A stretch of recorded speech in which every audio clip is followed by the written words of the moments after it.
کیونکہ اودھ کی ریاست ایک بہت طاقتور اور امیر ریاست تھی۔ اگر وہ مراٹھوں کے خلاف کسی بھی الائنس کا حصہ بن جاتے تو مراٹھوں کے ہندوستان پر حکومت کرنے کا خواب کبھی پورا نہیں ہونا تھا۔ ان کی بھرپور کوشش تھی کہ نواب نجیب الدولہ کو ختم کر دیا جائے اور عماد الملک کو مغل تخت پر بٹھا کر اس کی آڑ میں اپنی حکومت کو مستحکم کر لیا جائے۔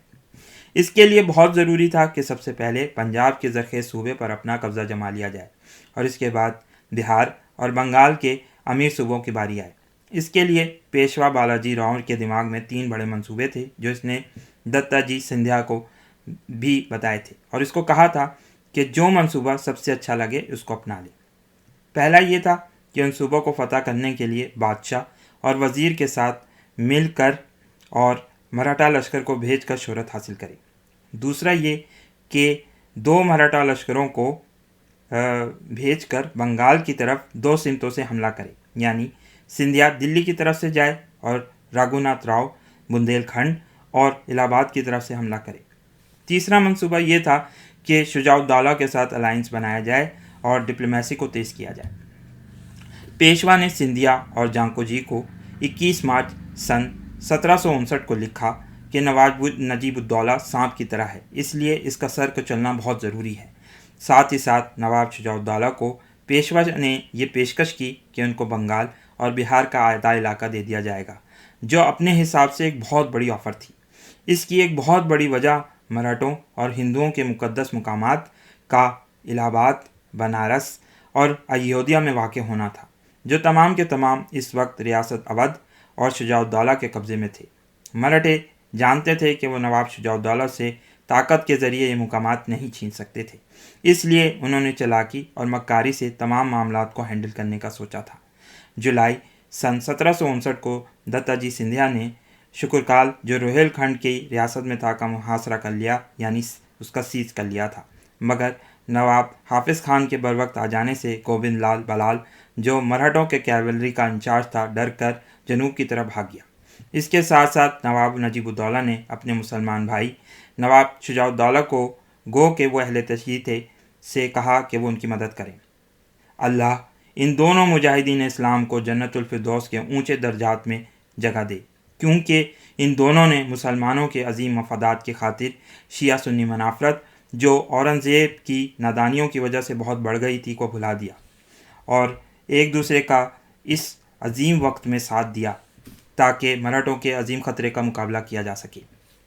نواب شجاع الدولہ نے باوجود سخت بارش کے شروع ہو جانے اور کیچڑ کے تقریباً 6000 گھوڑ سواروں اور 12000 سپاہیوں کے ساتھ شکرتال کی طرف مارچ کیا۔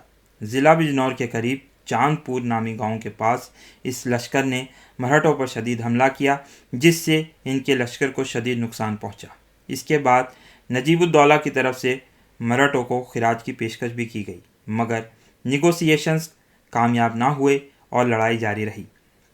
ادھر اب ان دونوں نوابوں کو احمد شاہ ابدالی کے پنجاب میں داخلے کی خبریں مل رہی تھیں۔ یہ خبر سن کر دتا جی سندھیا کو بہت زیادہ ڈر لگا اور وہ خوفزدہ ہو گیا اور بالآخر 8 دسمبر کو وہ سیج کو ختم کر کے پنجاب کی طرف کوچ کر گیا اور پھر 9 جنوری سن 1760 کو دتا جی سندھیا کو برار گھاٹ کے مقام پر احمد شاہ ابدالی کے فوجیوں نے شوٹ کر دیا۔ مراٹھوں نے تقریباً تمام غیر مسلم راجاؤں کو خط لکھے کہ اب وقت آ گیا ہے کہ مسلمانوں کا صفایا کر دیا جائے۔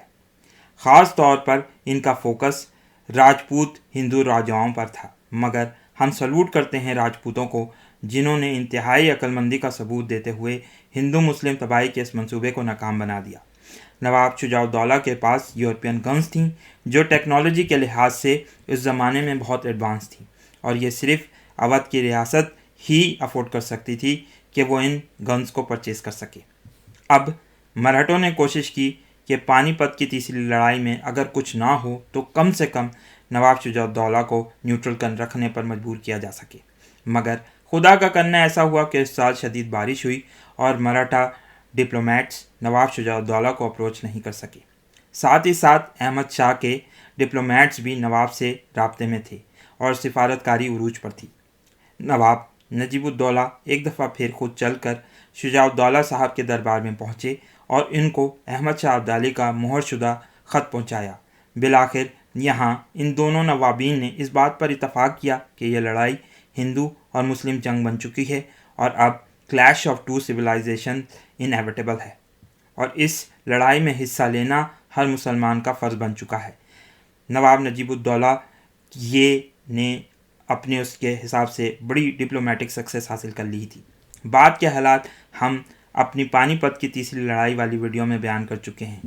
پانی پت کی لڑائی کے بعد تقریباً 35,000 مراٹھا سپاہیوں کو درانیوں نے قیدی بنا لیا اور پھر ان کو ایک رات کھڑا کر کے قتل کر دیا گیا۔ تقریباً 8,000 مراٹھوں نے بھاگ کر نواب شجاع الدولہ صاحب کے کیمپ میں پناہ لی اور ان سے مدد کی اپیل کری، جس پر ان کو POW یعنی پریزنر آف وار قرار دے کر اسائلم دے دی گئی۔ اس کے علاوہ نواب نے رحم کرتے ہوئے ان مراٹھا سپاہیوں کی واپسی کے اخراجات یعنی فائنینسز بھی اپنی جیب سے عطا کیے۔ نواب صاحب کا انتقال 26 جنوری سن 1775 کو ہوا۔ ہم ان کی زندگی میں ہونے والی بیٹل آف بکسر کا ذکر بھی اپنی کسی اور ویڈیو میں کریں گے۔ اب کے لیے اتنا ہی۔ اس ویڈیو کو لائک کیجئے، شیئر کیجئے، دوستوں کے ساتھ ڈسکس کیجئے۔ بہت بہت شکریہ۔ السلام علیکم اور اللہ حافظ۔